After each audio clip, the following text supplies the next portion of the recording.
Welcome everybody to the launch of Greater Manchester Law Centre's manifesto. My name's Norma Turner. I was one of the founder members of the Law Centre and I'm on the management committee. Now, in the real world, outside of the Brexit smokescreen, poverty, injustice, inequality, homelessness and racism is getting worse, and we want to change that. We started by saying, yes, there will be a law centre. We started with a vision for a fairer society. We started with a recognition that it's not enough to say what we're against. We need to show what we are for, what we say yes to. We have done this by going against the grain, setting up a law centre with no money, despite cuts in public sector and dismantling of the welfare state. We started and still are a campaign. Our manifesto is a statement of what we stand for and what we demand.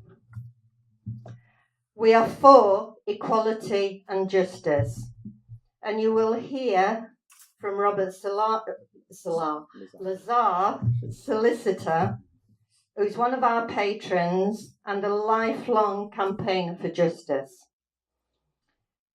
We are for a right for a secure home. We need to take the lead from the people who have lost most. You will hear from Stacey. Where you get Stephanie from? I don't know. Stacey Martindale, and she is from Saving People Shelter, a squat in Eccles. And you will also hear from our housing solicitor, Cathy Cosgrove, who will provide solidarity through legal challenges. We offer an end to the hostile environment and escalating racism. A society with extreme inequality can lead to untold suffering. You will hear about the Windrush scandal from Sukhdeep Singh, caseworker at GMIAU, Greater Manchester Immigration Aid Unit, our main partner. And in place of Richard, you will hear from the chair of the Law Centre, John Nicholson, who will read out Richard's statements and talk about what Richard wanted to talk about, which is the need for law centres. When we have heard from the speakers, I want to hear from you, because without you and your support, then we can't exist and we can't continue to exist. And so we're launching this manifesto, not just so that we can tell people what we stand for, but for people to think how they can get involved with us, or how they can get involved in making those things that we stand for and demand happen. So it's really great that you're all here, and it's really important that we have got your support. So from now, I'll immediately introduce Robert.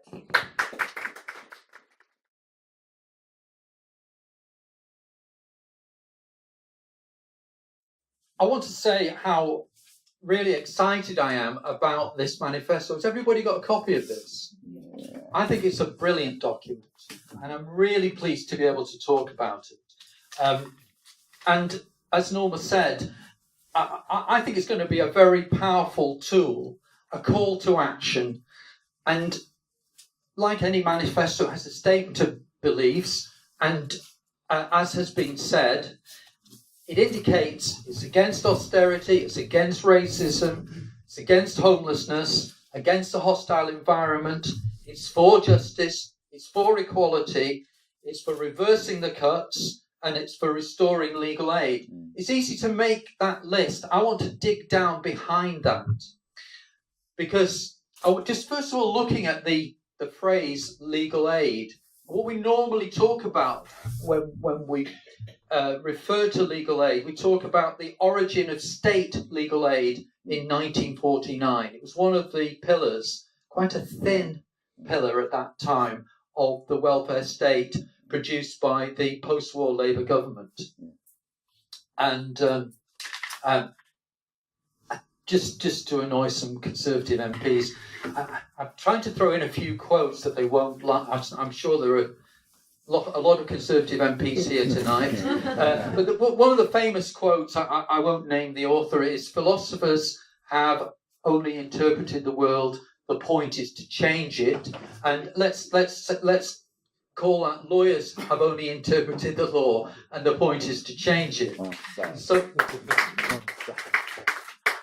I want to go behind what we're for and what we're against, and because preparing to talk about it tonight and trying to think through about legal aid, I think there are some contradictions about how we operate in the welfare state and how legal aid works. That's not an argument against. We all want to defend legal aid and to defend the NHS, but I just want to look at, well, what happened before 1949? There was no state legal aid at all, and that doesn't mean that working people, campaigners, were not collectively fighting their corner in courts and fighting the law. There was collective action. There was charity too. And I want to look at both of those ideas, because obviously collective action, people getting together, engaged in a common endeavour and sharing common goals to fight for justice in individual cases, but also more broadly to expose injustices across society. And obviously very different to the concept, or perhaps one concept of charity, which is the powerful giving help to the weak. It doesn't give agency to the person on the receiving end. So I want to just have a quick look at a few well-known cases in historically. Some of them, I'm going to start with one which isn't actually locally based. There was a man called James Somerset who came to this country in 1771 and became involved in a very significant case. When I say he came to this country, he was brought to this country by his owner. James Somerset was not his birth name. He was born in Africa. We do not know what his birth name was. He was transported across the Atlantic, and he was sold in Boston, Massachusetts in an open auction and bought by a man called Charles Stewart. And Charles Stewart brought his property, James Somerset, to England in 1771. Now, James Somerset is frustrating because we don't know a lot about him, but he was clearly a very resourceful man. He managed to escape. He connected up with people who wanted to help him. And obviously, they also made contact with campaigners against slavery and against the slave trade. Charles Stewart managed to find him and took him by force, put him in a ship ready, I think it was in Plymouth, ready to take him back across the Atlantic, this time to the British colony in Jamaica. This is where the law comes in, because communicating with his friends, they brought a legal action, habeas corpus, and that required Charles Stewart and the people detaining Somerset to bring him before the court. It was a famous case. But the reason I'm mentioning it is this. As far as I can see, it was one of the very earliest examples of crowdfunding, because and it's 1772 crowdfunding sounds a strange concept, but this became a huge cause célèbre. It was in all the papers. What should happen to this man? This was England. There was lots of hypocrisy, of course. In the end, he was freed by the court with these majestic rhetorical statements about freedom in England. I don't want to talk about that aspect of it because obviously the slave trade was still in full flow.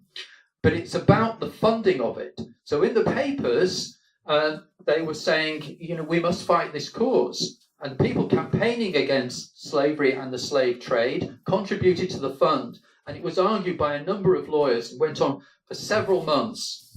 So I'm not sure where that fits in terms of where is that collective action? Is that charity? Let's turn to the history of this city. And this is the 200th anniversary of Peterloo. And you'll be surprised to learn that the magistrates who ordered soldiers to charge into the crowd, and the yeomanry who hacked them down, and the cavalry who followed them in, none of them were prosecuted. Now, I know that may be surprising, but the people who organised this democratic, this key moment in the demand for the vote, they were prosecuted. 9 of them appeared at York Assizes. One of them, if you've seen the film about Peterloo, Samuel Bamford, a number of local people, Henry Hunt as well, and 5 of them were convicted and sent to prison. But again, there was funding. There was no legal aid, but people got together, they raised the money, they got lawyers to fight the case, and 4 of them were acquitted. I would say that's an example of collective action. I'm going to sprint through this, but if you look at our history, the Manchester Martyrs, 1867, William Allen, Michael Larkin, Michael O'Brien, Irish Republicans. I'm not going to go into the case, but it ended tragically. They were publicly executed down the road in the New Bailey prison at the bottom of New Bailey Street. But others had also been charged, and all of them were represented, and funding was gathered amongst not just in this country, but in America and in Ireland and across Europe to pay for their defence. So some of them walked out. Tragically, 3 of them were killed by the state. But again, an example of no legal aid. But yes, there was legal aid. There was that collective funding. 1868, the Trade Union Council was formed on Princess Street, up the road, bringing together the unions in this country. And the unions had been campaigning for shorter hours, for the safety of their members, terrible injuries and industrial diseases, and these campaigns have been going on. And unions have legal aid funds, that's what they call it. Thompson's lawyers will know about that. They operate a legal aid fund. That's collective action. That's people getting together and defending their position against the huge risks that their employment brought to them. 1905, Christabel Pankhurst and Annie Kenney, Free Trade Hall on Peter Street, challenging the Home Secretary, campaigning for women's right to vote, arrested and detained by the police. Again, huge support coming in from the women's suffrage movement. Just two quick final examples before 1949. The Battle of Bexley Square, October 1931. Okay, I thought I was being told to speed up. I've only got to 1931.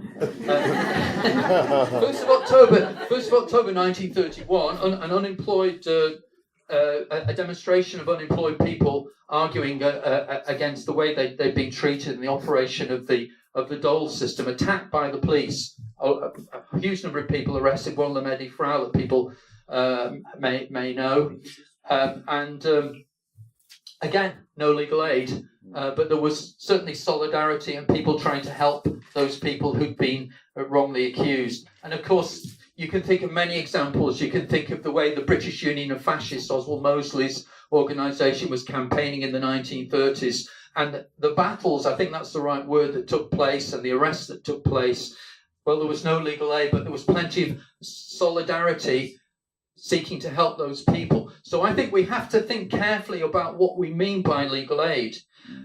But the other side of that is that when the state then starts to provide legal aid in 1949, it was a rudimentary scheme. It covered 80% of the population. I think the current level of coverage is something around 25%. Maybe people have up-to-date figures. So that was a big advance. But there is a danger to that, because the danger is a paradox of professionalism, because the service at that point is then provided by firms of solicitors, some of whom will do some legal aid work, and it then becomes more difficult to organise that in a way which engages people collectively. I think Thompson's is a very interesting example, because Thompson's has a history of acting for the trade unions and has a very strong connection going back to the 1920s. So that's what happens in 1949. I think the next key moment, it starts in the 1970s, and this is a moment of hope and inspiration. I'm going to come to another moment of hope and inspiration in a moment, because in the 1970s, it's when and 80s, the law centre movement starts, and that's a brilliant example of people rooted, organisations rooted in their own communities, and doing what the Greater Manchester Law Centre are doing, seeking to challenge the injustices which the people they are working with are facing day by day. Against that background, you had a flourishing of law centres and a huge growth in the numbers of them. But we also had, sadly, from the mid-80s onwards, from both Labour and Conservative governments, huge cuts in legal aid. And people are probably going to talk about the LASPO, the Legal Aid Sentencing and Punishment of Offenders Act 2012. That was the worst of the lot.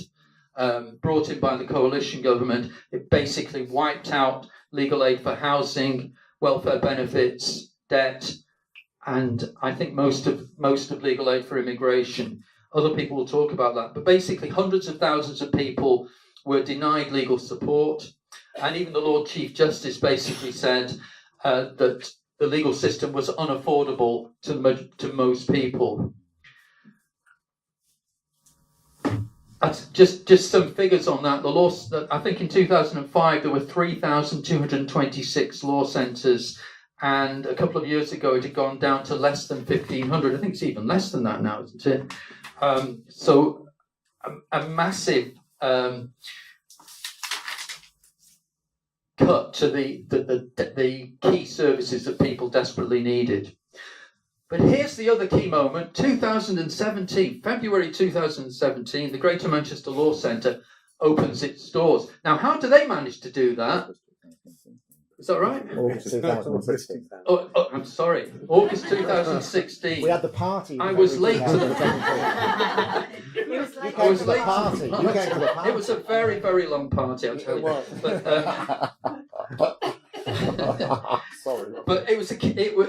I think what is so amazing about that was that they did that in the context of austerity, all these cuts.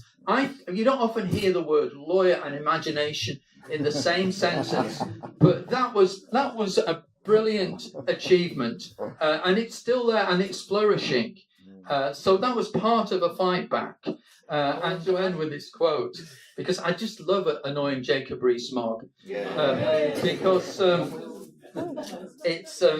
this is it's not Marx wasn't talking about law here. He was talking about a certain type of religious thinking, which promised justice in heaven for a passive acceptance of pain in this world.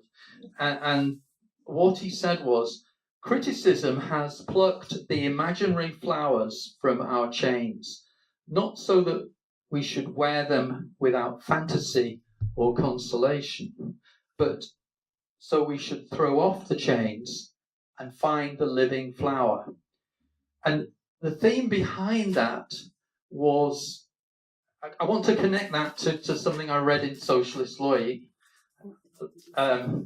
which I think is a parallel quote. This was, Marx said that in 1845, but in 1980-something, a guy called Professor Hartley Dean, who was director of the Brixton Advice Centre in the 70s and 80s, said this. He said, legal advice work has a certain unrealised potential for socialist strategy, not because such activity can remedy the structural causes of poverty and bad housing. So that it's not going to happen because of what lawyers do, but because it has the capacity to lay them bare. In other words, to connect the quotes, to expose the chains.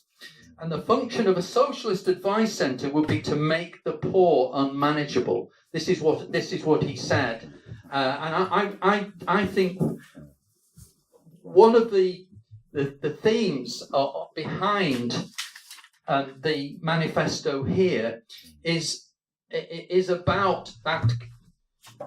Okay, I will. One of the themes behind that is about the campaigning element in the manifesto, and going back to charity, Nobo was saying to me, we don't want to live in a society which needs food banks. Yeah. So it's about collective action. This manifesto, I think, has the potential to effect change. And that is what we need. It's going to help it's about helping individuals, but it's about changing the inequality that we all face. And I commend the manifesto as a powerful tool for change in all our hands. Thank you.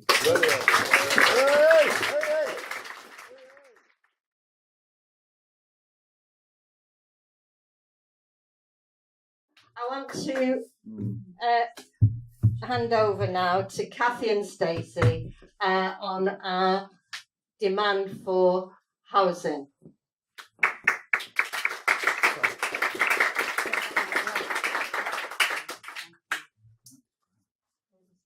Thank you. Well, Stacey and I apparently have only got 15 minutes to talk, so we've decided to use that time to tell you a story. And although we want our story to be a very inspiring one, like all the best stories, it's set in a very dark time. It starts in 500 BC. No, sorry, Robert, it doesn't. It starts in November 2018, and it's really cold. There's been 10 years of austerity measures. There's been universal credit, sanctions and benefit cuts.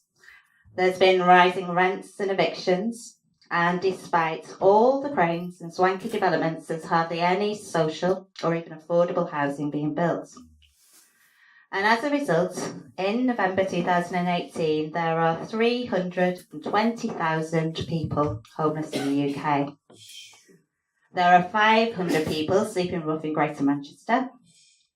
And Manchester boasts the highest rate of homeless deaths in all of England and Wales.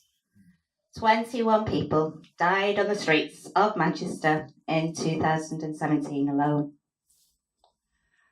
But amidst all this darkness, in November 2018, a group of local people who cared, just ordinary Salford mums, dads and grandmas, decided they weren't going to complain or leave it to the powers that be anymore, but they were going to do something to make a difference.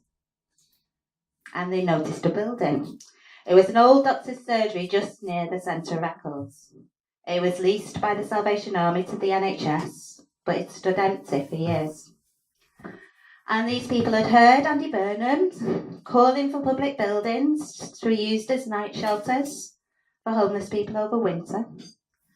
And they thought, well, we've got one here. It's public, and it's empty, and it's in good condition, and it's just going to waste. So they opened it. And they got some beds, and they called it the Saving People Shelter. And they started to take people in who were homeless and had nowhere else to go. And word started to get around, and the local community got behind it. And people started to make donations of food and clothing and bedding. And then one night in a local pub, a woman called Stacey Martindale was helping to pack up the donations when she picked up a tin of dog food. And finding out that the shelter would take her in with her dog, she saw her chance to escape, and she moved in. But it was around the same time, in November 2018, that the NHS's security officers came round to the surgery to find out what was going on. And the residents met them, and they told them, well, we've opened it up, and we're running it as a shelter. Tell the NHS to come round and see us. And so the security reported back to the NHS, and the NHS got in contact with the council and with Andy Burnham's combined authority, and they said, well, what do you think? Will you get behind it? And so initially the NHS did seem quite up for the idea of allowing the shelter to stay on, at least for a little bit. But the council and the combined authority said no. They said, we've got sufficient accommodation. We can house all the people staying at the shelter through a bed for every night. There's no need at all for people to be there. And we'll help you evict them if you want. And so in December 2018, the NHS started court proceedings, and they asked the court for an immediate possession order. But the shelter, with Stacey acting as an unofficial house mother, they'd started to achieve great things. And by that time, they knew they were making a difference to people with real problems, who were getting turned away by the more formal shelters. So they contacted the NHS's lawyers and the council and the GMCA, and they said, give us a chance, at least just for the winter. We'll agree to pay rent. We're really helping people. But the NHS said, no, we've got plans. We don't want the building, but we want to sell it, and we've already put it on Rightmove. But still not deterred, the shelter decided to fight it out in court, and they tried to get a lawyer to help them. But all the solicitors they tried said no. Because as Robert mentioned, LASPO in 2013 meant there's no legal aid anymore for cases like this. And the few remaining housing solicitors couldn't afford the time, and certainly couldn't afford to do it for free. And so in January, the shelter went to the first court hearing without a lawyer. And they tried to tell the judge what they were about. And the judge listened, and he didn't say no. He said he'd adjourn it for a bit and give them a bit more time to try and get legal advice. And so eventually, the shelter found a law centre. And having met Stacey and Stephen and the other people who support the shelter, we agreed to take on the case. But it was only a few days before the next court hearing, and we didn't have much time, and we didn't have any funding, and so I cobbled together my best legal arguments. And we went before the judge at the end of January, and the judge listened, and he was polite. But in the end, he agreed with the very expensive legal team employed by the NHS, and he ordered that the eviction be allowed to go ahead the following Monday, and that was on the Thursday. So we thought that was the end of it. But the Saving People shelter are quite fearless. And they knew that if the shelter was closed, some of their most vulnerable residents would be left on the streets. And so the next day we appealed. And still without funding, we went down with the appeal papers, and we managed to get before a more senior judge. And the judge listened. he asked questions about the people staying there. He looked at case studies about all the good work that was being done at the shelter, and he looked at their health and safety policy and saw that it was being well run. And he said that maybe, just maybe, this case was a bit different than the usual SWAT case, and that just maybe the court should look at it a little bit closer. And so last thing on that Friday afternoon, he granted us a stay of execution. So now we've been listed for a full day appeal hearing on the 23rd of April, and we've got a barrister, and we might even possibly have legal aid, but we don't have a happy ending yet. The court could very easily find that the property rights of the NHS trump all the good work that's been done by the shelter. And if they do, then the residents could be evicted and the shelter could close very, very quickly. And so knowing this, we've been repeatedly trying to persuade the NHS, the council and the GMCA to meet with the people at the shelter to see whether, with a bit of goodwill and support, a happy ending could be achieved. But so far, the answer has been a very clear and a very repeated no. So tonight, Stacey's going to explain to you why this shelter matters and give some examples of the good work that can be done when ordinary local people work together with homeless people themselves.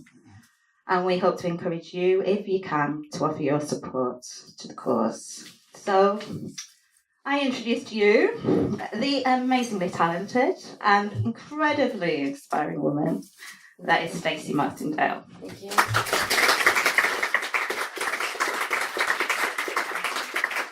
Hi guys. First of all, I wrote a little poem. I think writing poems can take some time. I don't do public speaking. So, while being at the shelter, we've done such wondrous things. Helped some people start a new life and help them spread their wings. Give them some life skills or just help find their way. I really hope we don't lose it. I hope they let us stay. We've had a big rotation of people needing help, some more than others, as a lot of help themselves. All we really need sometimes is a little opportunity, and that is why I'm there for them to get their strength from me.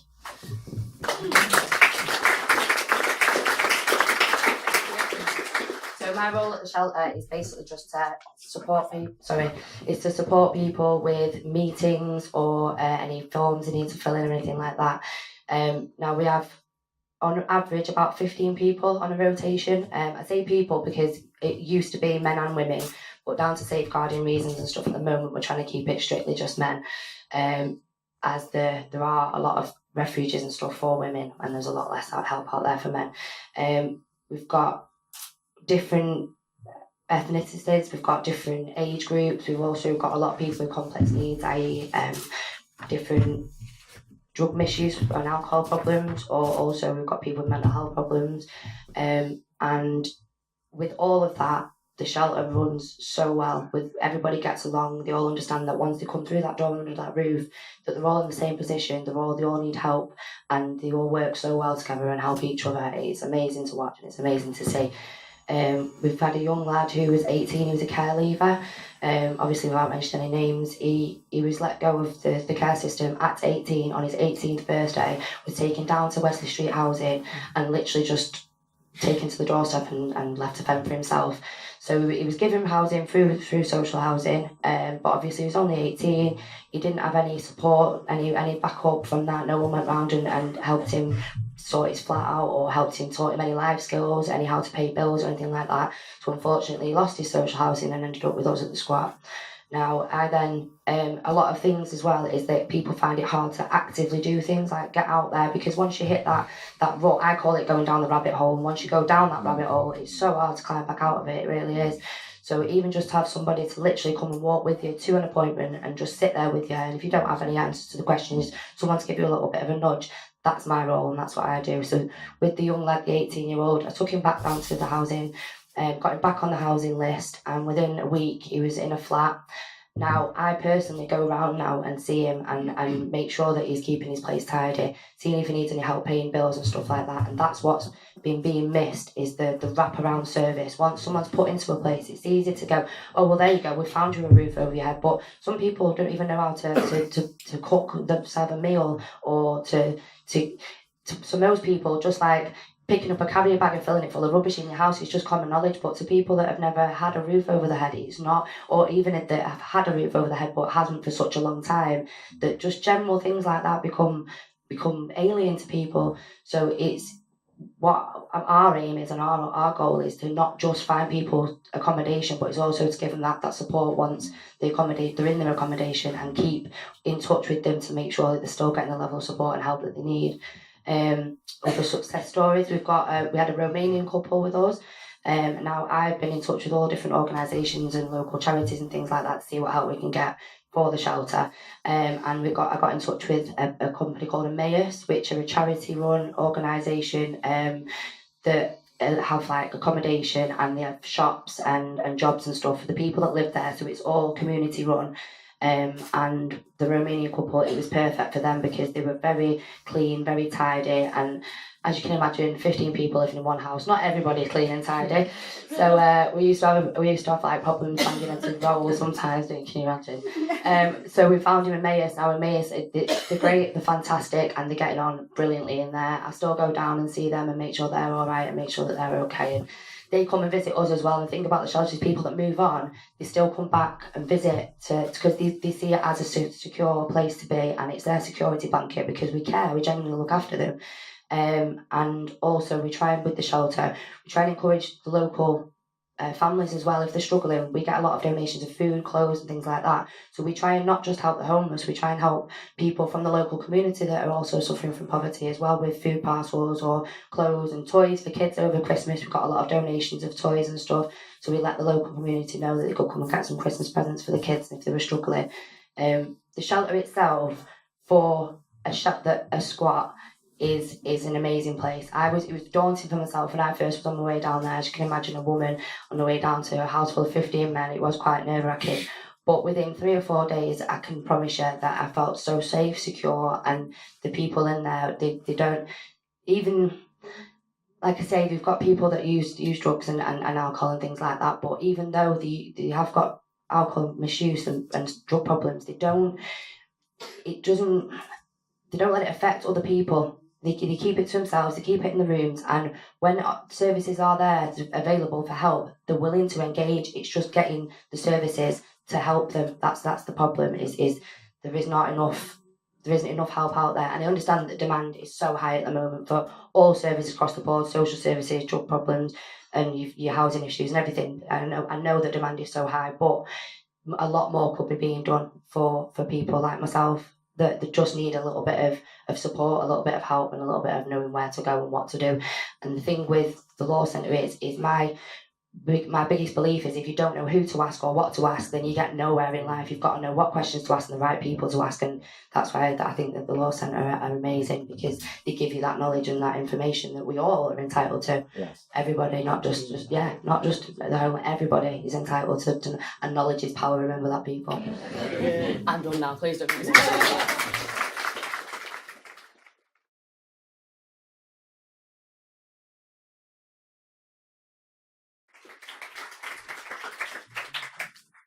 Okay, now one of our founder members used to be running South Manchester Law Centre, now with Greater Manchester Immigration Age Unit, doing an amazing job, and did an amazing job for us and with us around Windrush. So here's Sukhdeep Singh.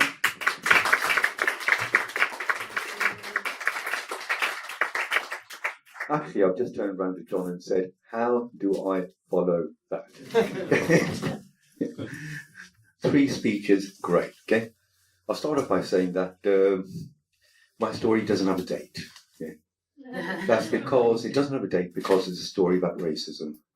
And racism has existed ever since I was born. Okay? That's for me as an individual. Okay? My story might actually have a happy ending. and it would only have a happy ending, okay, if we fulfil the terms of the manifesto, which is an end to the hostile environment. Not just for immigration, but for benefits, for people who are homeless. Because hostile environment is a term that's specifically used in terms of immigration, but it affects everything. And it's that a total disregard by this government of people who are dispossessed. And that is actually what the Law Centre is about, and that's what the manifesto is about, and that's what we want to try and achieve. So, story, no happy ending, you have to create it. Okay? Story with no dates. Okay? Because the dates have been there forever, as far as I know. Okay? Now, what I want to talk about is Windrush. Okay? Now, what Norma actually failed to mention, which I think is good, is that I've actually been doing immigration work for decades. So there's no date. I know, all right, that's it. There's no date, but it's decades. And what I've also been doing is dealing with Windrush cases for about 15 to 20 years. A scandal, as you know, erupted about a year and a half ago. But people in the Windrush generation have been suffering for a long, long time. Now, I'll give you some examples of Windrush. But what I want to really talk about is not Windrush, not the scandal, but how it arose. Because I think that's really important. Because you have to look at the dynamics of how you ended up in a situation in this country where people who'd been here for 50 years, 60 years, ended up homeless, ended up with no benefits, ended up not getting National Health Service treatment, ended up with nothing. And that's after they've been living here, after they've been enjoying their life here. Well, I presume they were enjoying their life there. But that's at the end of their, not the end of their lives, when they are meant to kind of settle down, have peace, they end up with nothing. Now, how did that occur? And I think people need to know how that occurred. Now, talking about a date, right? The date would be 2009. That's when the term hostile environment was first used. Now, it's really curious, actually, because the term was used by Alan Johnson, who was a Labour minister, the Labour Home Office minister. And why did he use the term? He used the term because of the fact that there were going to be elections in May 2010 and UKIP were rising. So what did he do? What did the Labour Party do? They got scared. Instead of confronting the policies, the racism of UKIP, what they decided to do is to show the country, all right, we can be as racist as they are. That's where the term comes from. Labour government. Then you had the Tory government, who actually, Theresa May, who has an absolute concept of zero tolerance for migrants. And that's been shown repeatedly. It's shown after the whole Windrush scandal blew up. So that's the politicians right at the very, very top. What they do is, they disregard what happens to black people because it doesn't matter to them. What they want to do is see how they can get votes. They don't fight the concept of racism. Now, it ended up with two things. The first thing is Home Office decision making. Politicians saying hostile environment, Home Office thinking this means what we've got to do is set up a system whereby migrants are refused. What we do is make sure that cases that come before us are refused. What it's set up in the Home Office, and I'll give you some examples, is a total culture of disbelief in terms of applications. What it's set up within the Home Office was a system whereby if somebody had a story or had a case, they did not look at the story. What they looked at was them as ciphers in terms of the migrants we must refuse. And I'll tell you some stories about that as well. Then you had austerity, which meant a Home Office were cut. Where did the cuts go into? Not into management. The cuts went into caseworkers. What they did was employ students on temporary contracts to deal with asylum cases. What they did was give them 2 weeks training, and this is information you can find because there have been whistleblowers saying this, and you've got trade unions saying, yes, that's exactly what happens. And of course, the government and the Home Office say, of course it doesn't. So you've got people who've had 2 weeks training dealing with asylum cases. 2 weeks training somebody's life. Yeah? And I'll give you some examples of that as well. I've got loads of examples, and I'm not sure how long this is going to take. Right, check. Yeah, all right. Okay. But so, so you've got the Home Office, and also what they had was when they got these students in. I'm sorry, I don't want to denigrate students, but you're not supposed to be making a decision on asylum cases. Yeah?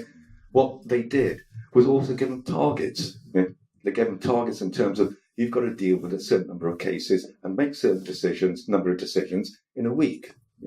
So it meant that they spent maybe 10 minutes looking at cases.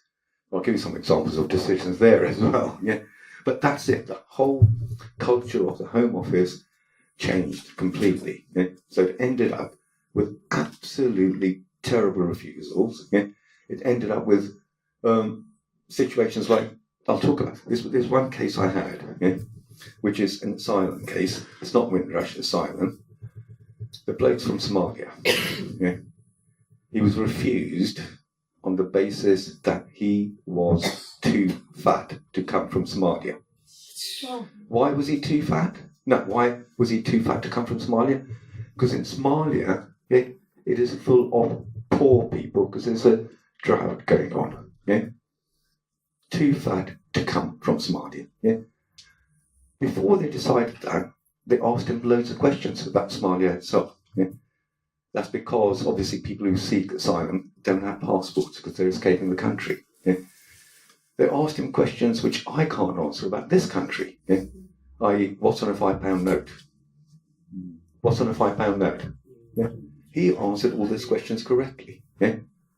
So they said two things. They said, yes, he answered all the questions correctly. Okay? That's because this information is available on the internet to anyone. Okay? And, by the way, did I say he's too fat? Okay? So we go to an appeal. Judge at the appeal, quite sensible, turns right to the Home Office and says, why are you going to argue this? Home Office says, no. Okay? You can see the judge is just furious. Yeah? So we win the appeal. At which point, my client says, can I say something? Okay? That, as lawyers know, is the worst thing that can happen. Right? You won the case, and you just think the person's going to blow it. Okay? And before I could glare at my client and kick him, okay, the judge said yes. And he said, one thing that's not recorded is when I was interviewed, yeah, I said to him, you're too thin to be British. Yeah? Because Britain is a good country. Of course, that wasn't recorded. Yeah? In terms of decisions, all right, Windrush, yeah? The case from Windrush. The reason why people ended up in difficulty with Windrush is because to prove your status in the UK, yeah, you had to show documents for every year of the time you'd been here. Yeah? Because what you had to show was that you came in before 1973, what you had to show was that you remained here since then. Yeah? So what they demanded was documents for every single year. Yeah? If you didn't have documents for every single year, you weren't granted status. Yeah? Or you weren't accepted as having status in the UK. Yeah? Case I dealt with, yeah? And this shows the mentality of the Home Office. I must admit, this is the only person I've come across who had a passport from the time he came into the UK until now. Yeah? So he had absolute proof of his residence in the UK. He'd been out a few times, he'd come in and he'd got stamps saying permanent residence. Yeah? What he did, and it's not a mistake, yeah, is people were telling him, you will have problems getting back into the UK unless you get a thing called a biometric card. Yeah? So he applies for a biometric card. What happens? His mother falls in, so he withdraws the application. They send him the passports back. Yeah? He travels on the passport. He comes back. At the airport, he gets a stamp saying permanent residence. Goes home, and there's a letter from the Home Office saying he's in the country illegally. Yeah? The reason for that is simply that if somebody withdraws their application, whatever the application is, whatever documents he's produced, the immediate impetus of the Home Office is to say they've withdrawn the application, they don't have status. Yeah? So they said he didn't have status, even though he'd come into the UK on the day that he got the letter with a stamp in his passport saying permanent residence. Yeah? So what does he do? Totally logical. He goes to immigration because he's also asked to report. Yeah? There's a big notice saying you're going to be deported, etc. Yeah? And he goes there with his passports, yeah, saying, "This shows I'm here." Immigration officer takes the passports off him and says, "I don't care, you're going to get deported." Yeah? That's what happened. That's when he came to us. And it took us 6 months to get them to accept that he was in the UK with status. And I'm talking about somebody who had all the documents, yeah? Absolutely all the documents. Yeah? In that period of time, yeah? His bank told him, "You can't have an account with us." Yeah? His driving license was taken away. Yeah? I mean, that is just one of the stories. Yeah? None. I'm going to tell. Okay, I've got so many stories, but I think all the stories typify something. Right, story about the National Health Service. Yeah, dealing with somebody who was born in the UK. I can't remember the exact date actually. Okay, but he was British. This is before 1983. Before 1983, if you were born in the UK, you were British automatically by birth. It changed in 1983. Okay? So he's born in the UK. He's from Sudan, goes to Sudan, gets married, okay, has a child. The child is British because he's British himself. Okay? The child has a serious heart defect. Okay? Consultant in Sudan says, "We cannot treat the child in the UK. Child is British, get the child to UK. You can't treat the child in Sudan, sorry." Okay? So he goes to the embassy. His wife is Sudanese, so his wife needs a visa to come in. He's got a passport for the child. He's got a passport for himself, obviously. Yeah? He goes to the embassy. The embassy says, "Well, actually, she doesn't qualify under the rules, so we can't grant her a settlement visa." Okay? And amazingly, the embassy, contrary to everything I've said, show a bit of compassion and say, "What we'll do is we'll grant her a visitor visa, so at least the child can get treatment." Yeah. Comes to the UK, at the airport, phones up the ambulance. Yeah. I actually can't imagine what the journey was like. And that's because the child had to have treatment all the time. Yeah. And what the consultant did was give the child some drugs so the child would be quiet. Yeah. Otherwise, the child would need treatment. Yeah. So ambulance arrives. The drivers say, "Terrible. Take him to hospital." Yeah. Hospital immediately call up a consultant because they realise it's a serious issue. Yeah? And book an appointment with a consultant. This is in London, in North London. He was in South London. Yeah?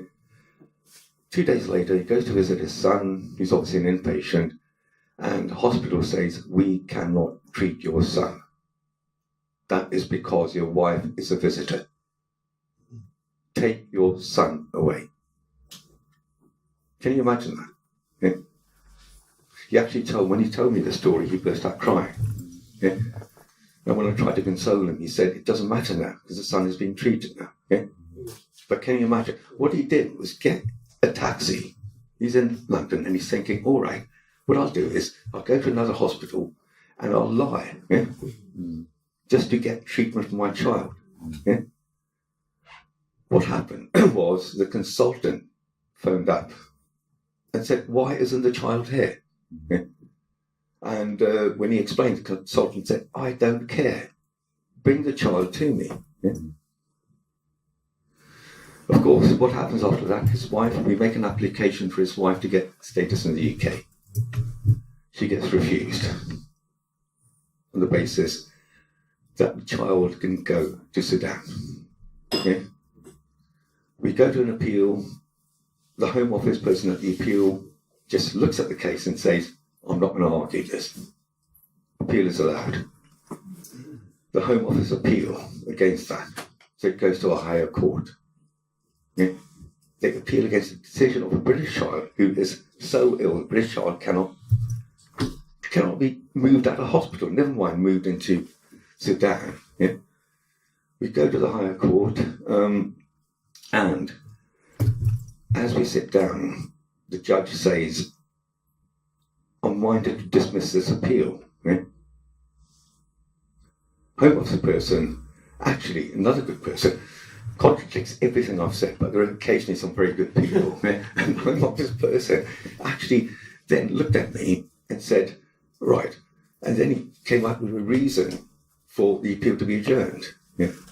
And he said, I'm going to get in touch with the Home Office, I'm going to get them to withdraw the appeal, I'm going to grant status. Yeah? But, the whole issue in terms of a child, when a child is incredibly ill, yeah? Being refused status, yeah? Or the mother being refused status. Okay, one more story, right? No more story. Okay? I know. Now, this shows another part of the Home Office. Sudanese. I don't know what Sudanese again. Actually, I can tell you. I've had one smiley, but I've already gone through a wind rush. This is Sudanese, right? Okay. And she comes into the UK to join her refugee husband, then goes back to Sudan, is arrested at the airport, and is detained. She escapes, comes back, claims asylum on the basis she was arrested at the airport and she was detained. Gets refused on the basis that if you were in danger in Sudan, you would have been arrested at the airport and detained. Her story is, I was arrested at the airport and detained. Yeah? So we appeal. Go to the court, judge dismisses the appeal on the basis, yes, you've guessed it. I mean, that's ludicrous, isn't it? You won in the higher court. But, the judge just looked at what the Home Office has said and used that as a mechanism of refusal. The Home Office person just didn't care. Yeah? To them, it was simply, right, one more thing, refused, send it. Right? Yeah? Right. I've got other stories, but I think I'll leave them. Yeah? Yeah? But I hope that gives you a flavour of how the immigration system works. Yeah? And I do think it's really, really important that people understand that. And I do think it's really important that, the concept we have is ending the hostile environment. Okay? And I don't think it's a matter of the words itself. It's a matter of the fact that the whole policy is aimed at disenfranchising certain groups in society. And I think that should be a very, very strong part of what we do as a law centre. Okay? Thank you.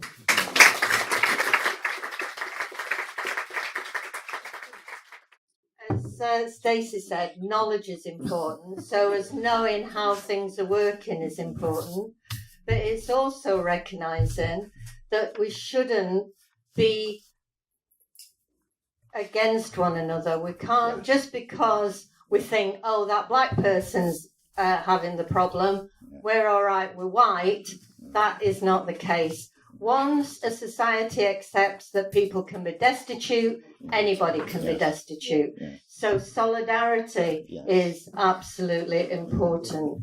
And when people come through the door of the law centre or anywhere and tell their story, people need to believe it, act on it, and act with solidarity. So thank you for all the work that you do.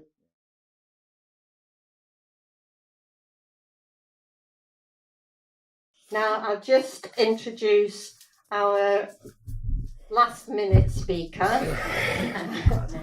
because of Richard, and he'll read Richard's statement, and I'm sure he'll say a few words of his own. Thank you, Norma, and we've had some excellent contributions already this evening, and I'm so glad you just about stole my initial and punchline, which is what will go out to the media tomorrow morning as well, because what we are about is solidarity, not sympathy. When Robert was talking about charity and going through that crowdfunding in 1771, and that was the way in which people got together and tried to pay lawyers. I mean, we can come back to that bit in a minute. But that solidarity that people express, when Sukhdeep talks of the way in which they attack people, the way in which the government attacks people, it is our obligation to be working with all those people who are attacked and joining together in such a way that we attack them back. And that is where Greater Manchester Law Centre started. We did not expect 4 years ago, when a few of us got together and said, South Manchester Law Centre's closed, Sukhdeep's tried to keep it going. Giles, who's here, was there previously, tried to keep it going as long as you possibly could. Down and down into more and more legal aid agency cuts. Actually, it was even the Legal Service Commission, wasn't it then, even before they changed their name? Down and down, more and more legal aid cuts, trying to keep going. Finally, it couldn't go any longer, and we said we have to do something. Let's create Greater Manchester Law Centre. And it was a protest. It was as strong as that.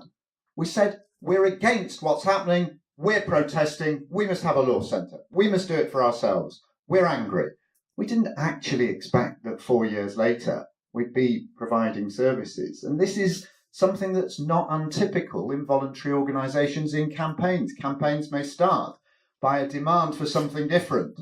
A demand for a People's Supporters Football Club, rather than giving all the money to big business in the Premier League. And then suddenly, instead of being a protest, you've actually got to deliver a stadium and football matches every week. A campaign around housing, shelter, that started after Ken Loach's film Kathy Comes Home, dates again, in Robert's lifetime, in my lifetime. And guess what? I, Daniel Blake. Who's seen I, Daniel Blake? Right, good. Everybody's seen I, Daniel Blake. If you haven't, go and see it. If you have, see it again. Because Ken Loach, I, Daniel Blake, very much what Greater Manchester Law Centre's come out of. It follows on, sadly, 50 years later, that we're still having to be doing the same thing, that we're still looking at the homelessness, just as Kathy Come Home was looking at, that we're still looking at the appalling social security system that people are battling through. What are you giggling at? Are you passing me a note? Try 5 minutes to give time for questions. Why me? Why me? All right, okay. We started as a protest. We became a provider. And there's nothing wrong with that. We are helping individuals, but at the same time as helping individuals, we can't let the government off the hook of just giving pro bono work as lawyers. We have to have funding for lawyers who are doing social welfare work. You can't expect young people coming out of university already saddled with debt to then have no pay to go into social welfare work, which doesn't even exist because there aren't any law centres. You can't expect it. There has to be money for those social welfare lawyers. And we're not going to stick to the constraints of legal aid. The legal aid agency has taken all your homeless people out of scope, has taken all the immigration, not asylum, out of scope, taken most of the work Robert's been doing out of scope. Out of scope, you can't pay for it, it's not there. We can't just work within that remit, we have to go more widely. We can't just help the individual person who comes. As Robert was saying, we have to get away from a rather more paternalistic, we're a professional lawyer, we'll help you, dear, pat you on the head. We can't just help that individual. We have to challenge the reason that those individuals are facing that hardship as a whole. We want the end to benefit sanctions. We want to scrap universal credit. We want to end the system that has put people into that hostile environment on the receiving end. And we want to do it in a way that is about working with people, especially working with people who have gone through or are going through the benefit system or the housing system themselves, working with groups that are user-led, groups that are led by the people who are actually going through that. We have to be doing that. Otherwise, we're not giving that solidarity. Even if we're well-meaning, nice, liberal, kind-hearted, we are kind-hearted. We're all very nice. Well, some of us are. But, that's not enough. We have to express that solidarity, and I've only got 5 minutes. We've moved from being a protest to being a provider. It produces potential difficulties for all voluntary organisations who've gone through that. And I'm trying to look for the word beginning with pro that meets this. But I think the nearest I can get is that we've got to be a promoter. We have got to be promoting this manifesto, our beliefs, not just to those people who come to us for help, but also those people we want to work with in solidarity, and to those decision makers who we want to take the decisions to make the laws. You did do well with that, didn't you? Not just interpret the law, but change it. That was good. I did like that. With two of those decision makers who will change the law. And this is what Richard Bergen, who really did want to be here. I mean, I don't necessarily always say that to people. He really, really did want to be here. And he was under a 3-line whip to stay in some endless debate that wasn't even going on. Unfortunately, Richard says, Brexit business means that I can no longer attend tonight's Law Centre manifesto event. This is deeply disappointing for me, as strengthening law centres will be one of my priorities as Secretary of State for Justice. Good stuff. Our hard-won rights aren't worth the paper they're written on if people can't enforce them. So that's our justification for being lawyers, is to enforce people's rights, to ensure their rights are enforced. To have the rights in the first place and ensure they're enforced. That's why he's calling for a golden era of law centres. It's in capital letters. You know when people send you emails in capital letters, a golden era of law centres to empower the single parent to fight back against the lousy landlord, to empower the worker to fight back against the bullying boss, to empower the migrant to fight back against the immoral and unjustifiable decision of the Home Office, and to empower the disabled person to fight back against a cruel DWP ruling. Greater Manchester Law Centre is one of the inspirations behind this policy commitment. And what a story the founding of your law centre is. An inspiring coming together of legal aid lawyers, trade unionists, community advice organisations and volunteers to fight together for free access to justice on this basis of being, as you say, run by the community for the community. As you may know, I'm working closely with the Law Centres Network to produce a detailed plan of how the next government will boost existing law centres and create more law centres in our communities. I look forward to discussing, we'll hold him to this one, I look forward to discussing this blueprint with Greater Manchester Law Centre and law centres right across the country. Yeah, well, you can come to us first. And so we're ready to take immediate action, you know, when I come to power. Fine. Your law centre manifesto will no doubt play a central role in shaping provision across this country. So very big congratulations to all those involved in putting that manifesto together. Thank you, and particularly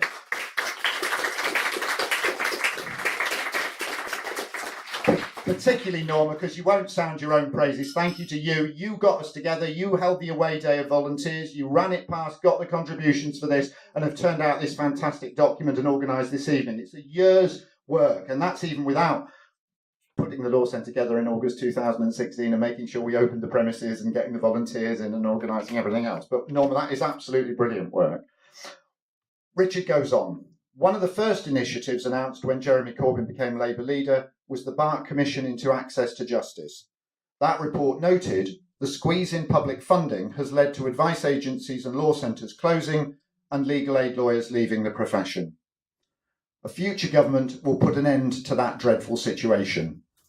It will mean not only more staff for existing law centres, but setting up new law centres. Many legal problems spiral into costly social problems. That's why we want to see law centres reaching out into the heart of their communities. For example, being based in doctors' surgeries or even in food banks, until, of course, we abolish the root causes for the necessity of the existence of food banks. Well said. Our next government will also boost the number of lawyers being trained up in law centres so that we recruit the next generation of socially oriented lawyers who provide so much practical assistance to people facing tough times through no fault of their own. Law centres are all about enabling working class communities in all their diversity to fight back. I'm happy to join Richard in that fight back, and I hope we all will too. Thank you.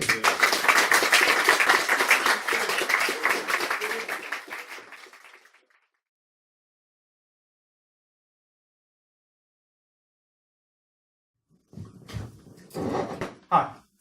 I'd just like to say on behalf of Manchester Disabled People Against Cuts, Greater Manchester Coalition of Disabled People, and Recovery in the Bin, which is a service users collective, thank you to Greater Manchester Law Centre for where you've been involved with stuff we've done, and let's keep going into the future and get rid of this terrible government, get rid of the multiple hostile environments, and we will win. Thank you. Keep up the good work.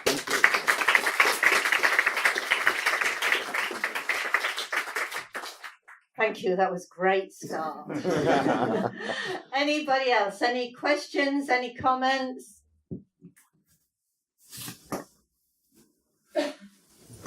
It's just to find out where this is going to go, who listen from, the launch tonight is obviously full of supporters, people who want to help, but are you presenting it to the powers that be, or obviously Richard's behind you, but how else are you going to promote this to people who can, I suppose, affect the change with the manifesto? Okay. Do you want me to? We'll answer that, but one to begin with, we're not promoting it. I think we are going to promote it, but I think you've all got a copy.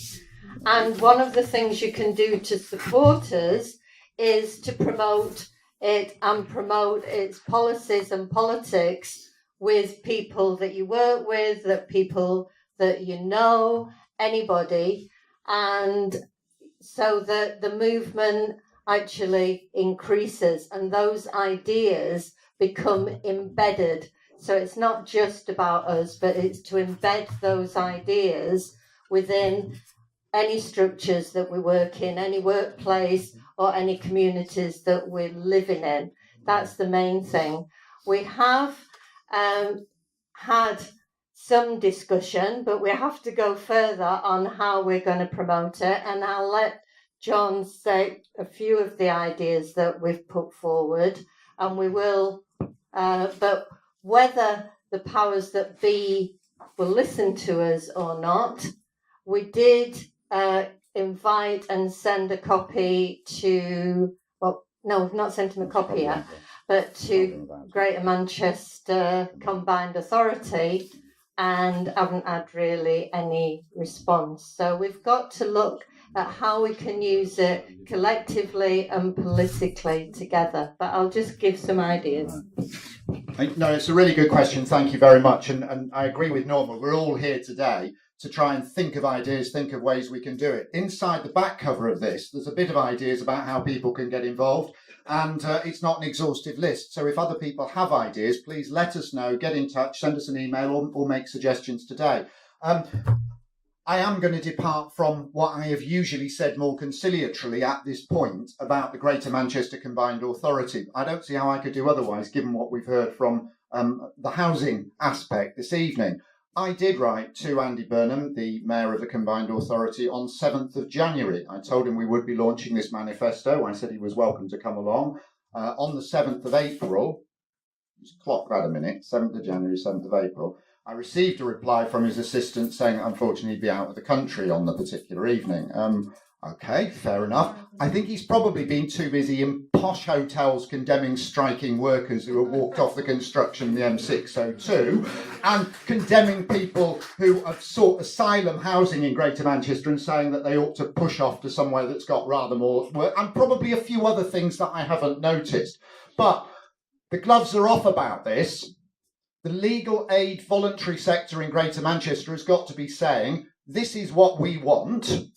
Sign up to it. Hopefully organisations in here, if you agree with it, take it back to your own groups and sign up to it so it's a stronger movement. But this is what we want. You've been in post now a few years. You've had all these promises. You've promised one bed, as I understand it, for the night, for the whole of the homeless population. I understand it's one bed and it goes round and round and people share it. But you've promised that bed. We want this putting into action, and you're supposed to be in charge of this. You've got an authority. All kinds of people seconded in from other authorities. It's all a bit of a mess, but we want it putting into action. Now, that's what we'll say.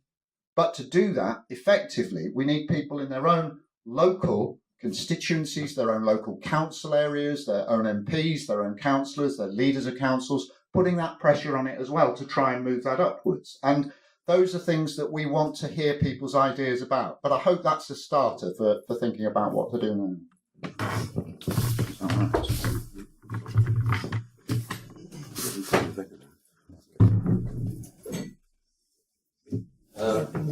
Johnny Parkinson, retired solicitor, volunteer with the food bank and the law centre. What is the strategy in your campaign about how law centres should effectively be funded? I mention this because the old legal aid system, in which private solicitors, and it was very generous, it's appalling what happened, but it was on a case-by-case basis, hourly rates, etc. Whereas I think to have a reasonable chance of success, we need to be campaigning for adequate funding for salaried people on Yeah. reasonable salaries Yeah. to staff the centres. And I'm sure if that was introduced, there'd be enough people attracted to this idealistic and other reasons. Also, I think it's very important to be working with partnerships. There's a fair number of think tanks who produce very powerful reports on the impact of austerity. And I think Frank Field's select committee made certain recommendations which the government have turned down, but that's still a hot issue. And I think we need to be linking into this, working with other organisations to get an effective campaign, not just locally, but nationally. Yeah, good. Yeah.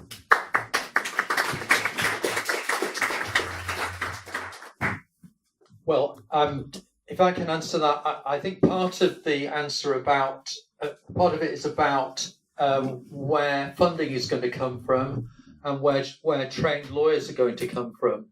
And as you will know from the manifesto proposals, one of the ideas is to build the new generation of lawyers in this field based around law centres like the Greater Manchester Law Centre, and we hope new law centres which will be opening up. So I think that's where the training will come from, because I mean I go to speak at the Manchester Met every year to lawyers who are coming through and trying to persuade them that they should become legal aid lawyers, and it's a bit like offering them blood, sweat and tears, but actually not really, because I always say to them, well, if you've got fire in your belly and you have a commitment and harnessing the anger, turn the anger into action, then you will find a way through. But it's not been easy. I mean, obviously, I think another aspect of what you're asking about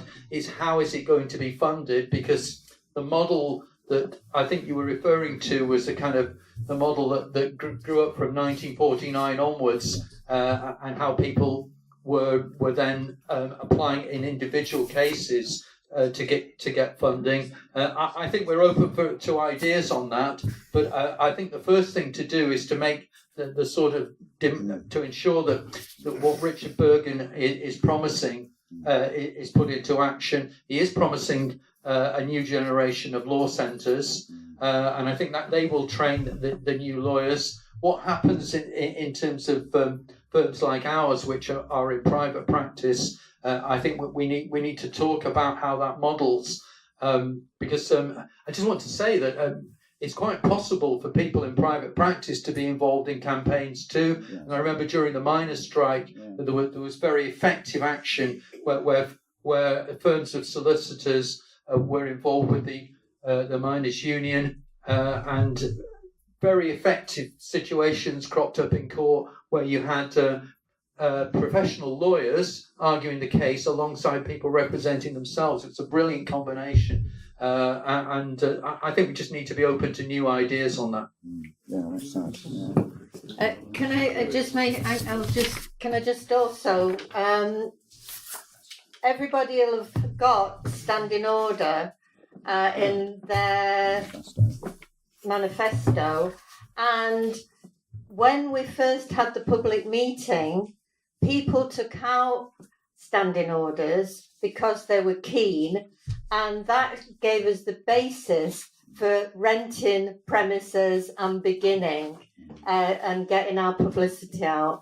So it's really, really important if people can give us a standing order, for however much, because that means that we can plan ahead. Okay. Can I just add to that, Norma? Yeah, if you've already taken out a standing order, find somebody to fill it in. Somebody else to take one out. Yeah, good point. Hi, I'm Sinead O'Connor from Treatment Advice Centre and Manchester Public Food Commission. So I think it's really interesting the way Greater Manchester Law Centre work with law professionals and trade unionists and voluntary sector advisors. What other professions would you like to see getting involved in this campaign and fighting for access to justice? No idea. Who's doing that? Huh? Who's answering that? Everybody's going to say everybody. I think mostly it's not necessary professions, it's people like Stacey here, it's people from the communities that know the problems, know the situations, can talk to the neighbours and get involved. And I think we need more of that. When we first started, we did public meetings within the community, and there were so many issues. You can imagine in Moss Side and you. And we thought people would be coming through the door saying, look, help us set up this campaign, help us do this. This is what we're doing. This is what we want to do. We want your backing. And actually it didn't happen because we're still very much caught up in what our own situation is and what our own struggle is. And we need to find a way of bringing that in, not just into the law centre, but, so around DPAC and it's about bringing those kind of organisations together. And that's what we want in the law centre very much. And so it's not that we're necessarily looking for professionals, but any professional that's got something to offer, please volunteer. And we'll be able to find a use, I'm sure. And especially if you can clean and use a hoover. I'm going to take a couple at a time. Can we take the next three, Andy? There's, the one in front of Sandy first, and then Tom, and then, First of all, I'd like to say what a fantastic campaign setting up the Law Centre has been. I mean, it's just been incredible. It's happened so quickly, and you're all doing such amazing good work. But you bill yourself as Greater Manchester Law Centre, and what I'd like to ask is how far you envisage the Law Centre dealing with the whole of Greater Manchester. The reason I ask this question is that I'm from Stockport, and I'm sure some people here know, we used to have a law centre in Stockport, which of course went a long time ago with so many other law centres. We'd like to have a law centre in Stockport, and how far do you envisage supporting law centres around Greater Manchester? Yeah, good question. Okay. Tom? Can we take the three and then different people can answer them? I just want to say well done. Oh. Thank you.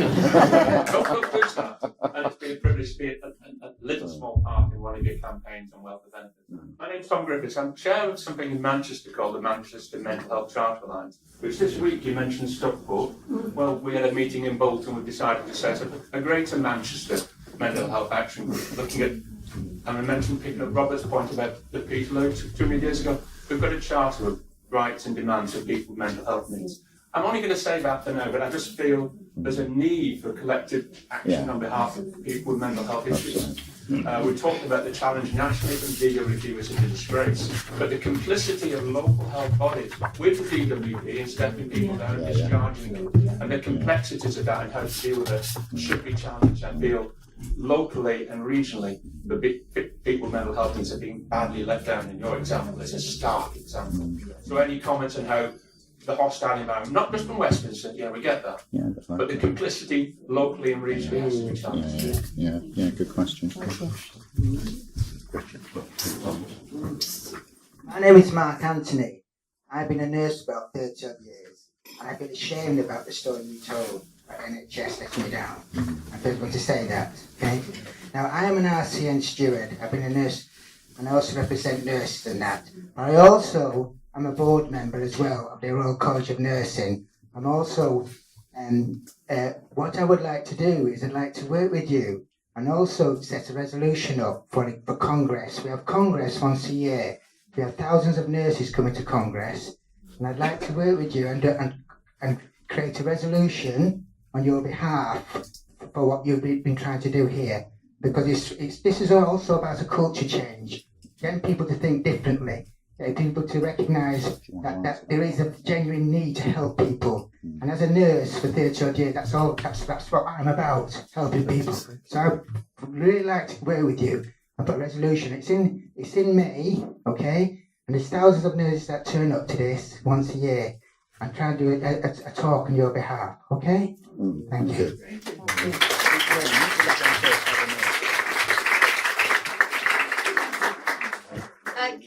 Can I just answer that one first? Thank you, comrade, for that. I'm also a nurse, and so I'm really welcome. What I would like to do is if we could meet afterwards, and I can arrange to meet you in the Law Centre at some point in time to look at that resolution.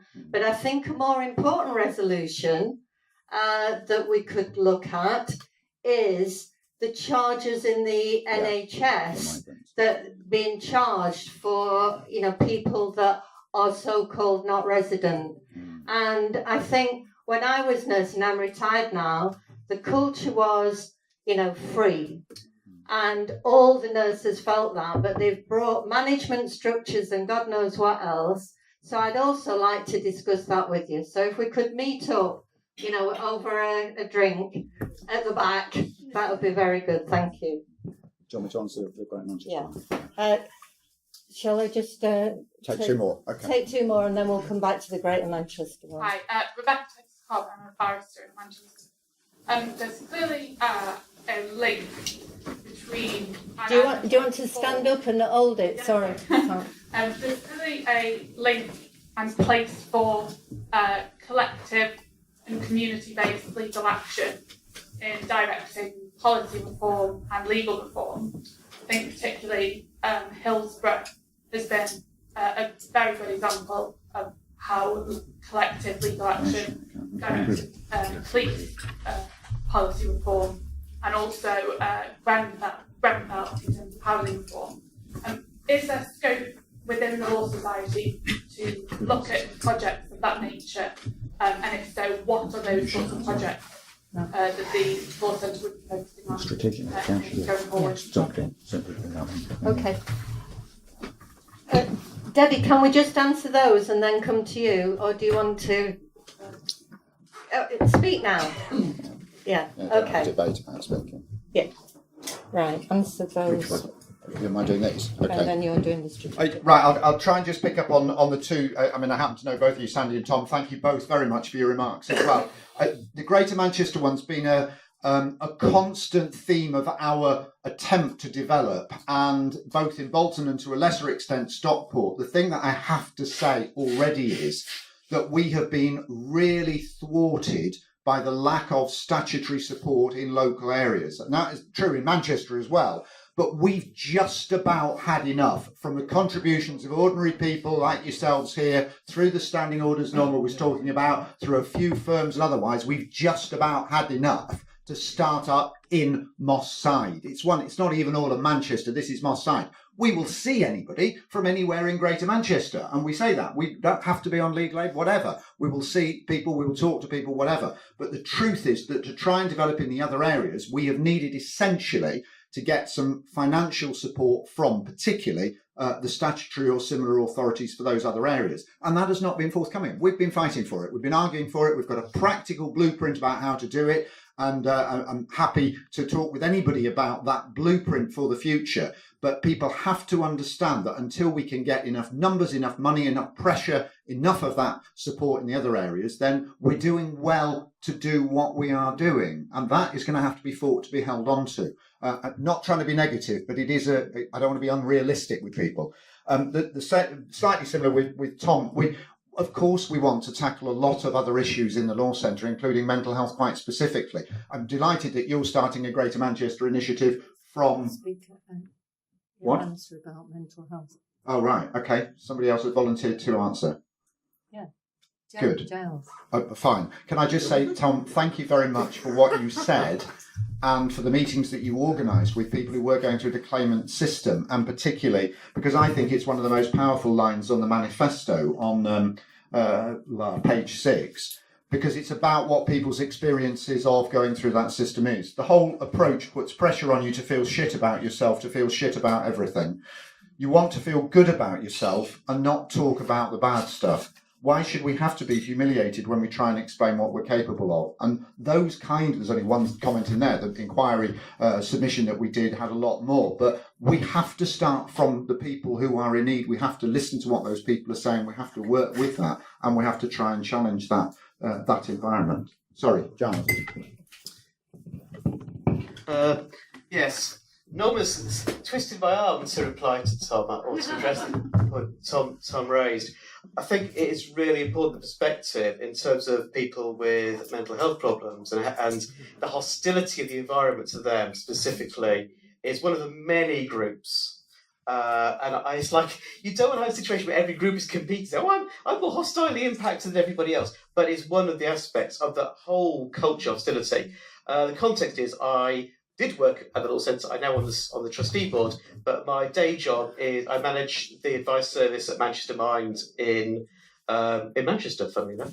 But one of the things, because I'm basically a caseworker-y type person, I'm not fundamentally a campaigner-y type person, although I've got to the point where I'm so angry that it's sort of leaking out anyway. And one of the things about casework is it's sort of we've had a slightly negative spin on Christianity from Marx, but thinking about liberation theology and all that kind of thing, there's an issue about something, to use a religious term, a prophetic voice, where what you do as a caseworker for people who have vulnerability and are struggling, you cannot, as any organisation, meet the needs of every individual. You are meeting a fraction of those needs. But every time you are doing that, you are making a statement about the value of those people. And what you're also doing is building a portfolio or a story list. To look at Sudeep, who he's got his sort of story list, which you then use to campaign.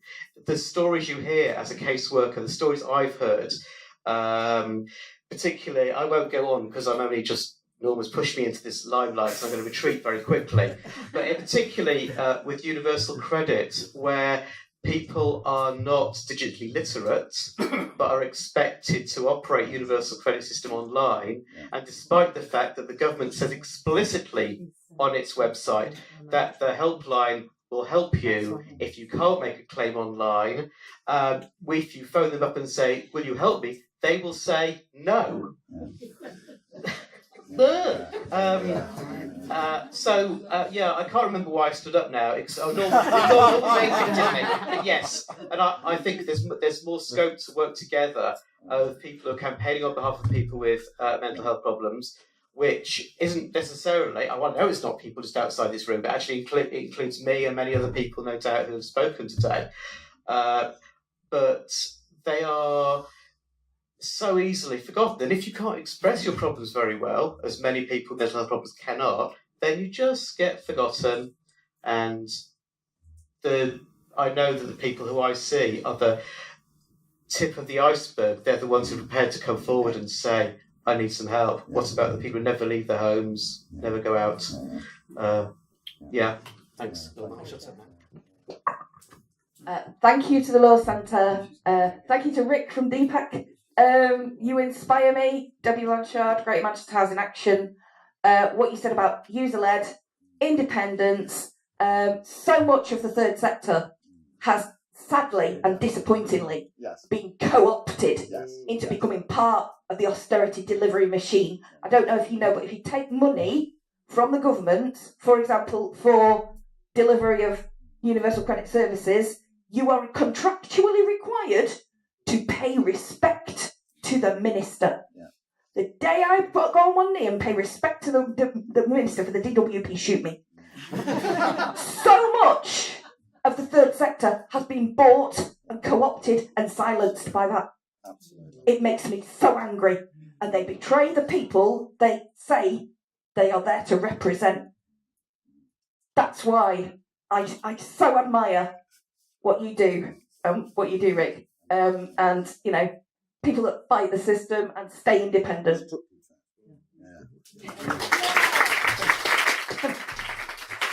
Can I just come back real quick and say, We fucking loved what you said about the CAB. Thank you.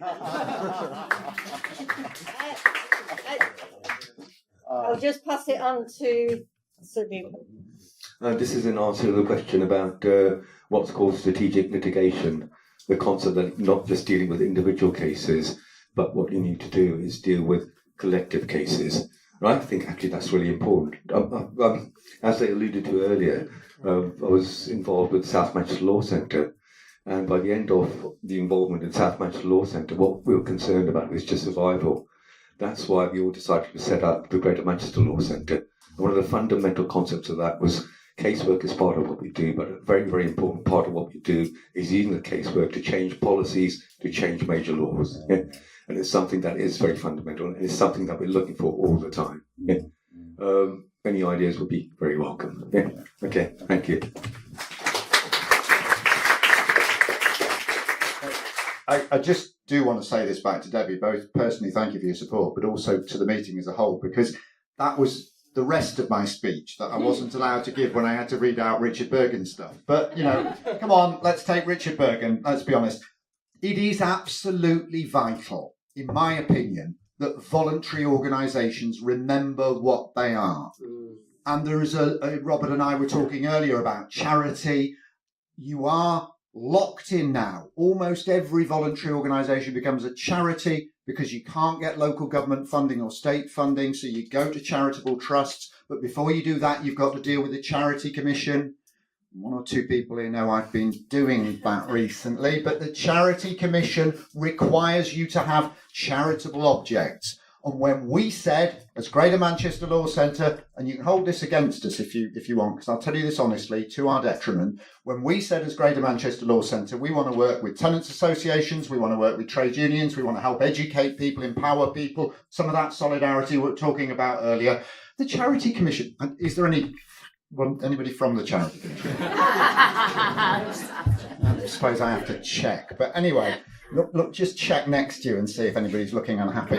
The truth is, they came back and said very politely that it appears that we are looking to work with tenants of council housing and employees of the same trade. And that wouldn't really be charitable. Now, my apology is, we ducked the fight. We didn't go back and waste another 2 years arguing with them about why we should be charitable, that you can be political as you're charitable, that you can work with other people, and indeed that's an essential part of what we do. We just said, okay, we'll take the general objects. And the general objects say, we're going to be nice to people and we're going to eliminate poverty and we're going to eradicate unhappiness and so on. And we took the general objects, we've got charitable trust funding, and we've continued. But that's a little bit of a cave-in by us. Because actually we should be fighting as a political campaign. We should be putting this manifesto forward and saying we don't care. We certainly will not take the government money to implement universal credit. We will not support voluntary organisations that take the government money to implement universal credit. We will be shop front, accessible in the sense of it's face-to-face and... What you do?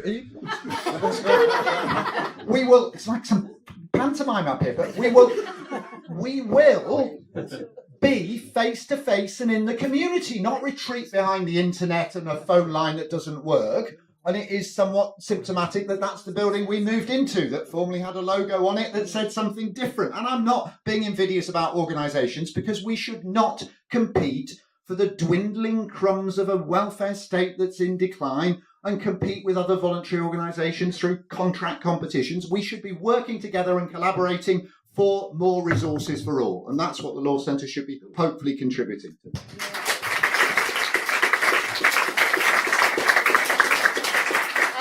Are there any more questions or contributions? Oh, great. 1, 2, 3. Can you see them? Cool. Can you put your hands up again? Because there's perhaps more. What, Margaret, then 1, 2, there's 4. Thanks. I mean, I was going to say that having worked in advice centres for 20 years, advice centres do work with law centres and everybody else because they've all got a role to play. But what I really want to pick up on, mainly about housing, but the person who said, there are a number of hostile environments, and I think that is correct. And I think maybe that's a way of uniting people who think, oh, well, the problems are immigrants, or the problems are drug dealers, or the problems are whatever. if we try and unite the hostile people who suffer from the hostile environments and kind of get that as a way of uniting things. But around housing in particular, because obviously it was really good to hear what you're doing. And just because I've been volunteering a little bit with the night shelter for destitute male asylum seekers, but what I think that we, unless somebody's done it and I haven't noticed, is to critique what Manchester's offer is to the homeless, and the same with Great Manchester. And when we know, and also to challenge, which I know you have been doing, the Manchester, the public service order things, that they're going to make homelessness worse, not stop it or improve the situation. But even on Greater Manchester, trying to find out what these two organisations offer, because I phoned them up when we've had people who weren't asylum seekers, weren't on the list, couldn't access the service that I was involved in. And after 7 o'clock at night, you can't get hold of anybody. And then apparently, trying to follow through this, the person who coordinates it, what Manchester offers, she actually got a phone call, coincidentally that day from the Manchester homeless thing, could the Boaz night shelter put somebody up, because they couldn't. It's just a nightmare. And trying to find out what, because they were going to open Hume Library, was going to be a homeless shelter about 3 years ago, nothing's done. The one thing I know they've done is the Longford Centre, but that's not really for street homeless. Well, it isn't.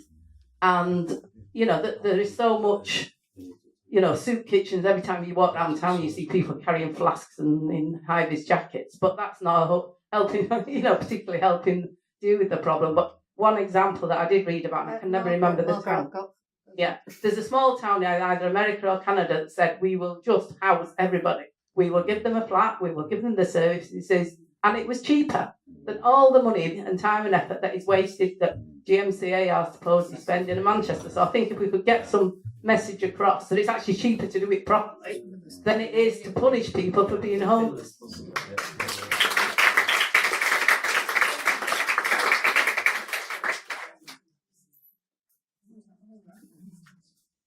Hi, I just wanted to say, I think the message that you're getting across of solidarity being like the foundation of all the things that you do is absolutely fantastic, and what's been missing so much from the provision of all charitable work and all public services, the fact that, we all need to work together and everybody's got something to offer. I think that's just amazing and really, really refreshing to hear.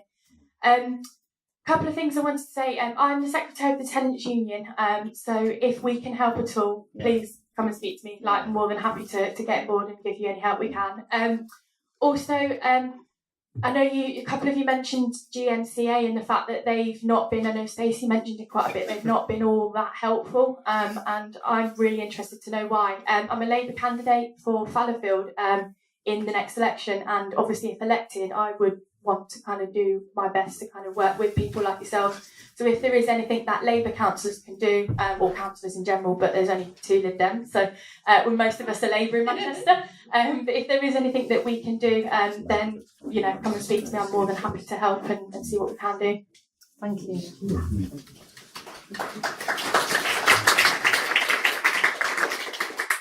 Hi, my name is Abba Graham, and I'm from Stockport as well. And one of the things that, would you agree with me, or maybe not, but it just crossed my mind that the law firms and the people that support people with issues around whatever it is it not a little bit far removed from the community itself? And that makes it a little bit difficult in trying to look at social action in a positive form. I just wonder, because people tend not to connect with lawyers unless they are actually in need, rather than seeing them as something that is part of the community. And I'm just wondering if that is a barrier, and if so, how can we work through that? The second aspect of that is that sometimes we forget small community groups, and I really mean small community groups who are very, very much at the grassroots, but as a significant part to play in the community, and also have an impact in the community groups that they work with.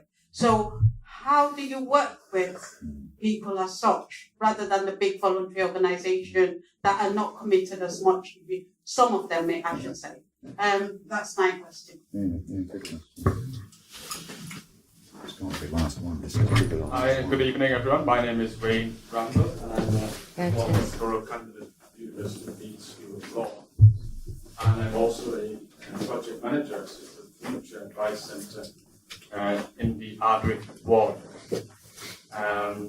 Now, my question is, in terms of this advice centre, are you open to partnering with smaller advice centres that work in local areas in Manchester? I think that would be a great way to really affect some form of social action in the community. If you actually partner with smaller advice centres that are open to collaboration, maybe pooling resources. First one, the second one, community. Yeah, that no, done. Okay. That'll have to be the end. That'll need to be the last question, so thank you. I want to finish with you, so. So, Kathy and Stacey will pick up the questions that people were asking about housing and the council and what the council provide and don't provide, so they'll pick up that.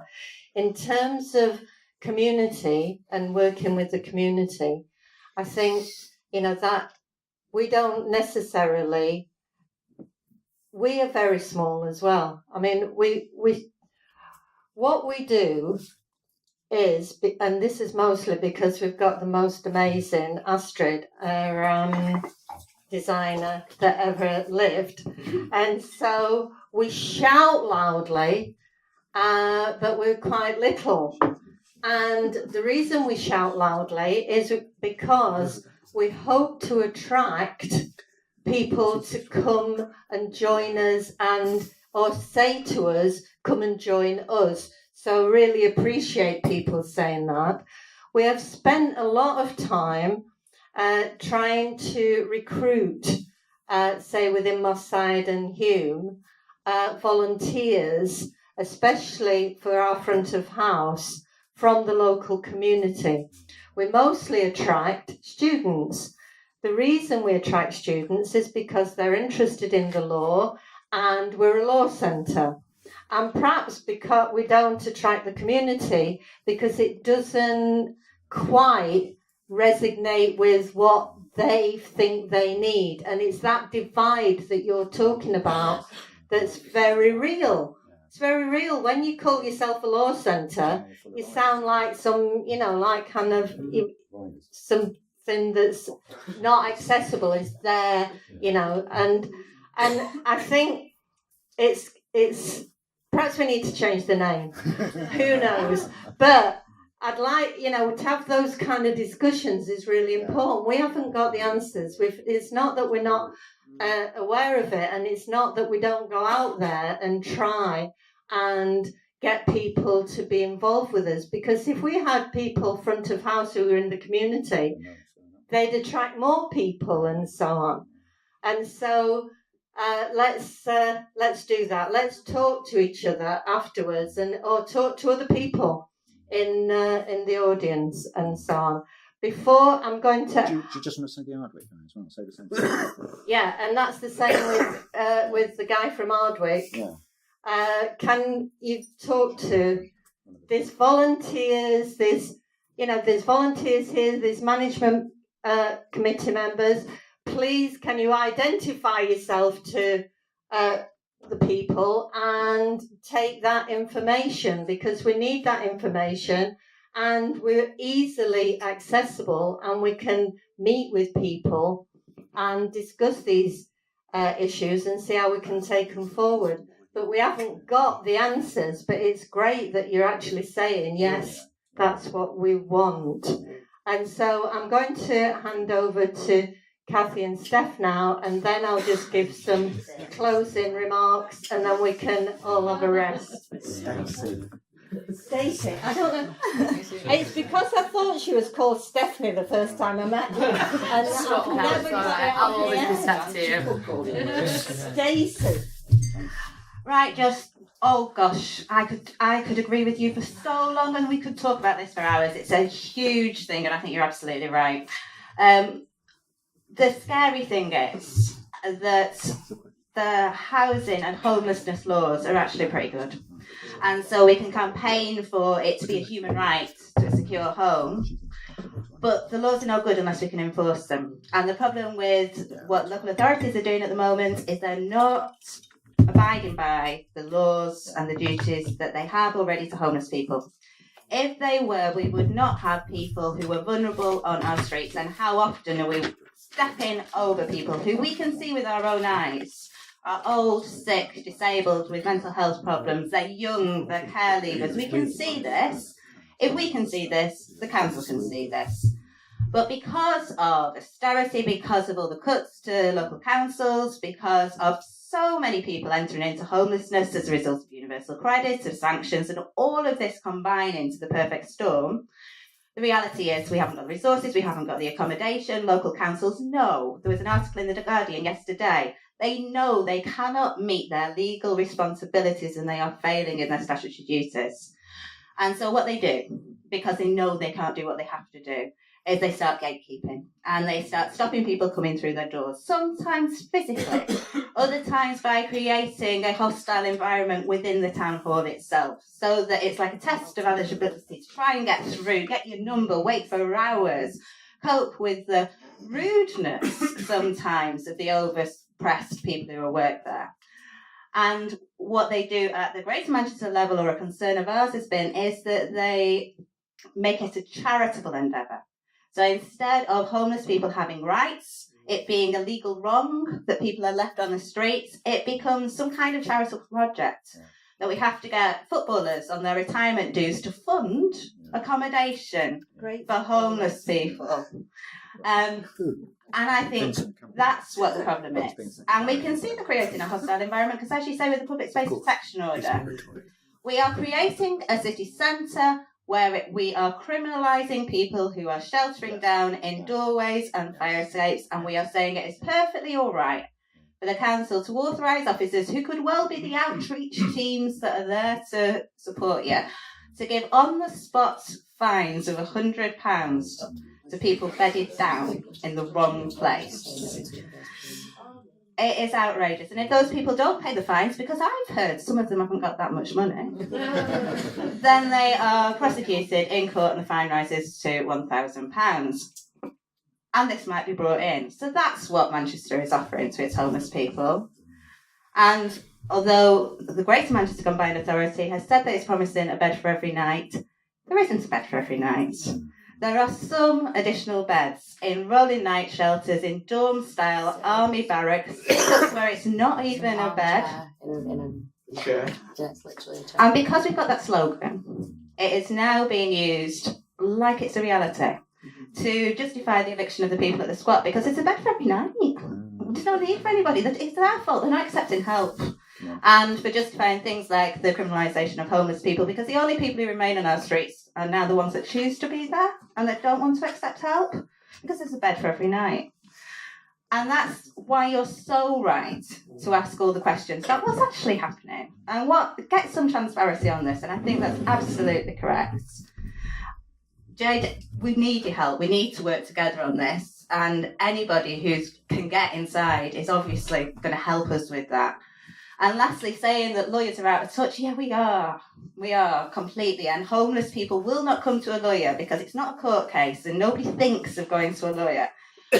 But what law centres and solicitors like me need to be is the legal teeth for voluntary organisations and grassroots groups and people themselves, that when they need a lawyer to step in and when court action is the only answer, that we can just do that bit and that we can stand in solidarity with you and use our skills in a way that complements what everybody is trying to do.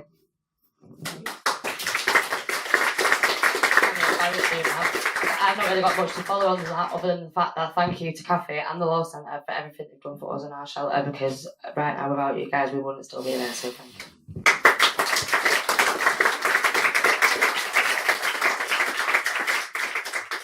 Okay, thank you all for coming. you've all got a manifesto. What you could do is write to your local paper and say, I was at this great event, and quote something from the manifesto and say, is this happening? That would be helpful. It's also the standing orders. Also, there'll be a collection. There's information at the back, and there's freebies from Thompson's, and there's drinks. And if we can do any networking, that would be absolutely great. And you need all to be on the streets of Manchester by 5 to 9. And then you can do what you like. But thank you very much for coming, and let's work together.